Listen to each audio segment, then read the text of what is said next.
ഐലൻഡിൽ നിന്ന് വല്ലാർപാടം കണ്ടെയ്നർ കാണുന്നു. എറണാകുളം കായലിൽ ഒരു മെട്രോ പോകുന്നു. ഗ്രോസറി പാലത്തിൽ കൂടി ബസ്സുകൾ പോകുന്നു. എറണാകുളത്തെ കെട്ടിടങ്ങൾ എന്തോ ഒരു ഭംഗിയാണ്. ദൂരെ നിന്ന് നോക്കുമ്പോൾ അതാ ബോൾഗാട്ടിയിലും ബോട്ടിൻ്റെ മുമ്പിലൂടെയും ബോട്ടുകൾ പോകുന്നു. ഇത് വേറൊരു തുരുത്താണ്. മണ്ണുണ്ടോയെന്ന് അറിയില്ല. എന്തായാലും ഒരു മനുഷ്യനിറങ്ങണില്ല. എറണാകുളം ആ കെട്ടിടത്ത് ഭംഗി ദൂരെ ഇന്ന് തന്നെ നോക്കണം. ഐലൻഡിൽ ഒരു ബോട്ട് അടുക്കുന്നു യാത്രക്കാരുമായി. ശനി ഞായർ മാത്രമേ യാത്രക്കാരുണ്ടാവൂ, ടൂറിസ്റ്റുകൾ. ഇപ്പോൾ അവിടെ ജോലിക്കാരും ഒന്നുമില്ല. അതുകൊണ്ട് ജോലിക്കാരും വളരെ കുറവാണ്.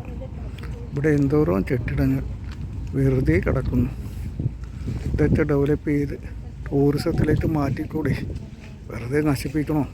സർക്കാരിന് കാശില്ലെങ്കിൽ, പോർട്ട് ട്രസ്റ്റിന് കാശില്ലെങ്കിൽ, സെൻറ്റ് ഗവൺമെൻറ് കാശില്ലെങ്കിൽ, പ്രൈവറ്റ് വ്യക്തികൾക്ക് പാട്ടത്തിന് കൊടുത്തു. ഒരു നിശ്ചിത അളവ് പീരീഡ് വരെ കൊടുത്താൽ മതി. അതിനുമ്പോൾ അവർ ഒഴിവാക്കാമല്ലോ. എന്താ പോർട്ട് ട്രസ്റ്റ് ഇത് ചെയ്യാത്തത്?